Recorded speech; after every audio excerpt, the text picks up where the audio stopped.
ইরানের বিরুদ্ধে নজিরবিহীন অর্থনৈতিক চাপ প্রয়োগের ঘোষণা দিয়েছে যুক্তরাষ্ট্র। দেশটির অর্থমন্ত্রীর হুঁশিয়ারি, এমন পদক্ষেপ নেওয়া হবে যা ইতিহাসে কখনো ঘটেনি। এদিকে মার্কিন ভাইস প্রেসিডেন্ট জানিয়েছেন, এই যুদ্ধ থেকে দুটি লক্ষ্য অর্জনের বিষয়ে আত্মবিশ্বাসী তিনি। এই অবস্থায় হরমুজ পুরোপুরি নিজেদের নিয়ন্ত্রণে রয়েছে বলে দাবি ইরানের।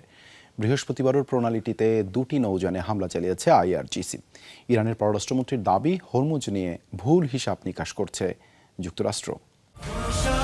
৪৫ বছর ধরে কোটি মানুষের আস্থায় পাইপের বস RFL পাইপ। হামলা পাল্টা হামলা থামলেও স্থবির হয়ে পড়েছে যুদ্ধ বন্ধে ইরান যুক্তরাষ্ট্রের মধ্যকার আলোচনা।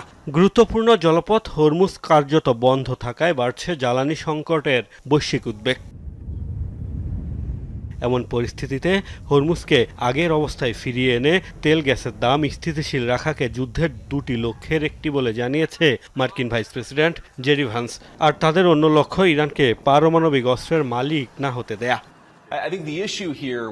আমি নিশ্চিতভাবে একটা কথাই বলতে পারি, আমার বিশ্বাস সবশেষে যুক্তরাষ্ট্র আরও শক্তিশালী অবস্থানে থাকবে।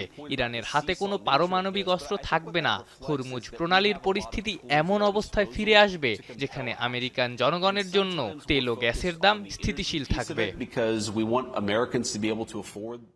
এদিকে ইরানের উপর নজিরবিহীন অর্থনৈতিক চাপ প্রয়োগের হুঁশিয়ারি দিয়েছেন মার্কিন অর্থমন্ত্রী স্কট বেসেন্ট।